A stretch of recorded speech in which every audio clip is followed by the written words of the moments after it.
액션 let's go 저 건물을 찾으러 Hai, Assalamualaikum warahmatullahi wabarakatuh. Kembali lagi bersama kami kelompok 4. Nah, di sini kita akan memvideokan bagaimana cara pembuatan sediaan gel. Nah, tentu teman-teman, sebelumnya izinkan kami memperkenalkan diri kami.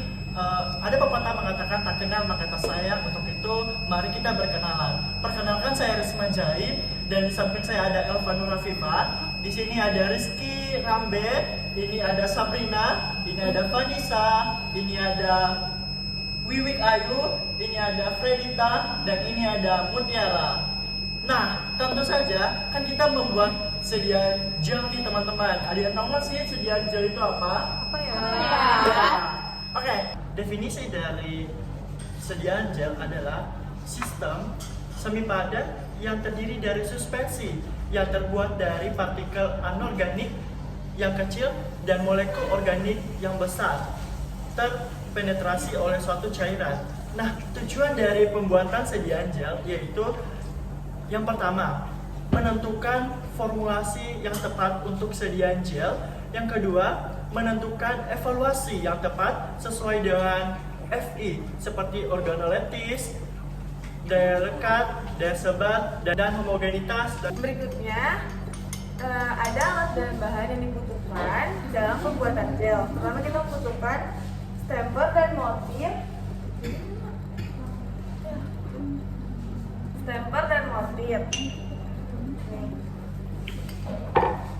Selanjutnya ada kaca arloji, ada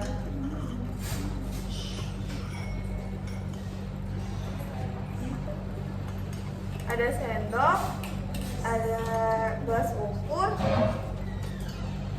ada cawan penguap, ada anak undangan, ada pipet tetes,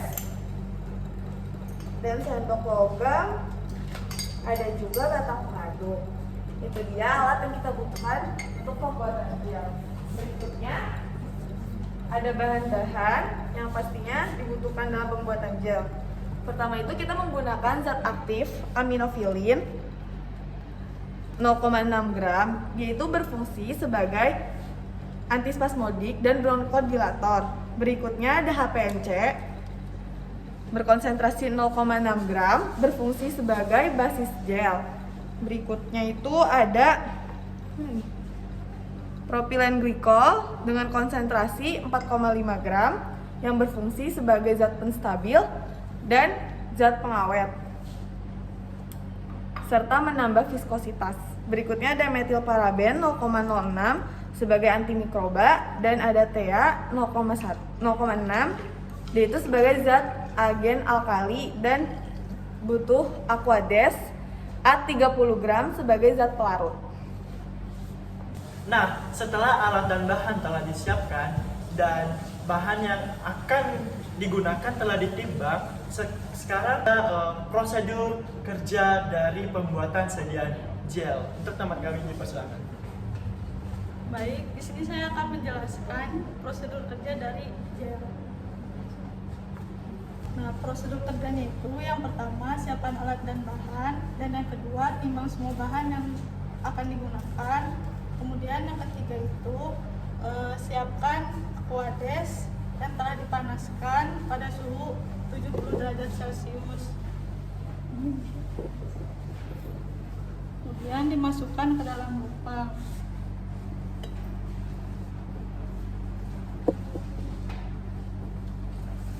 Lalu didiamkan beberapa menit. Dan HPMC dimasukkan ke dalam mortar untuk dilarutkan menggunakan air hangat. Tujuannya agar si HPMC ini mengembang sebagai gelling agent atau basis gel. Nah, dicampurkan HPMC dengan air hangat, diaduk hingga dengan perlahan sampai terbentuk basis gel.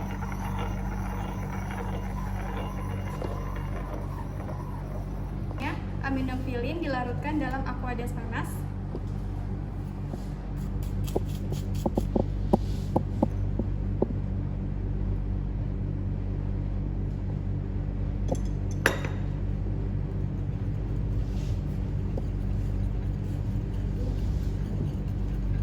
bahan ini dimasukkan ke dalam lumpang. Gerus sampai homogen.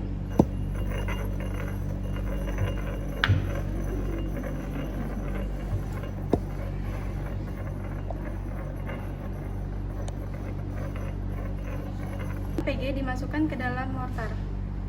Aduk sampai homogen.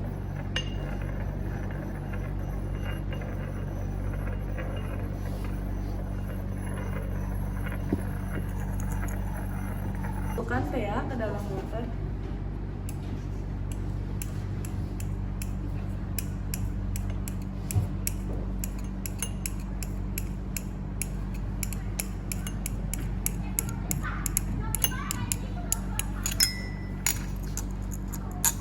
Aduk sampai campuran menjadi at basis gel.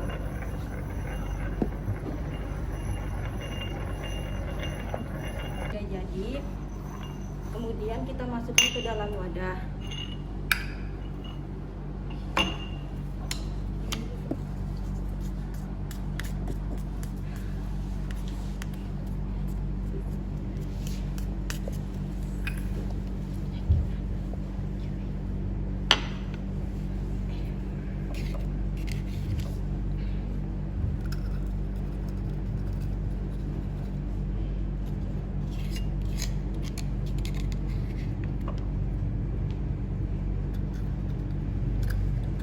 Semua sediaan dimasukkan ke dalam pot, kemudian kita tutup dengan rapat. Baik, setelah sediaan telah selesai, ada tindakan yang harus kita lakukan, yaitu evaluasi. Nah, ada beberapa evaluasi yang perlu kita ketahui, dan evaluasi itu akan dijelaskan oleh teman-teman saya. Kemudian ada beberapa evaluasi yang dilakukan dalam sediaan gel. Yang pertama itu evaluasi organoleptis. Kita lakukan dengan melihat bentuk, bau, dan juga warna dari sediaan. Jadi ini bentuknya adalah gel kental, tidak berwarna dan tidak berbau. Selanjutnya di sini ada pengukuran viskositas dengan menggunakan viskometer Oswald. Sediaan dimasukkan ke dalam viskometer Oswald, setelah itu menarik cairan dengan menggunakan filler sampai batas atas viskometer. Kemudian cairan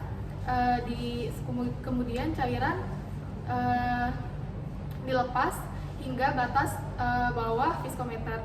Hasil yang diharapkan adalah 73,78 centipoise.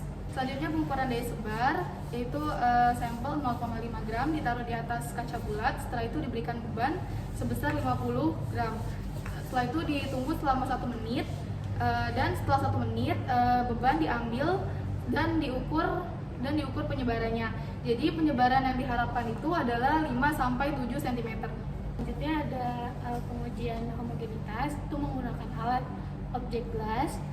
Jadi dia tuh mengamati sediaan di bawah mikroskop dengan perbesaran 40 kali. Sediaan gel yang homogenitas itu tidak terdapat butiran halus maupun kasar di sediaannya. Kemudian yang kedua ada pengujian konsistensi. Dia tuh menggunakan alat tabung sentrifuge dengan cara memasukkan 0,5 gram sediaan ke dalam tabung sentrifuge, lalu memasukkan ke dalam alat sentrifuge. Atur kecepatannya itu sekitar 3.800 rpm selama 3 jam. Setelah itu diamati di dalam tabung. Jika terjadi pemisahan, maka konsistensinya itu kurang baik, tetapi jika sediaan tetap homogenitas, berarti konsistensinya itu sudah baik. Berikutnya ada uji evaluasi daya lekat yang bertujuan untuk mengetahui seberapa lama sediaan gel aminofilin melekat ke dalam kulit kita. Dengan cara sediaan gel aminofilin diletakkan di atas objek gelas secukupnya, kemudian ditutup dengan objek gelas yang lain dan diberikan beban seberat 1 kg selama 5 menit. Kemudian ukur waktu daya lekat yang dihasilkan oleh sediaan tersebut. Daya lekat yang baik untuk sediaan gel itu tidak kurang dari 4 detik, yang berkisaran 6-13 detik. Sekian dari video pembuatan sediaan gel dari kelompok 4. Akhir kata kami ucapkan wassalamualaikum.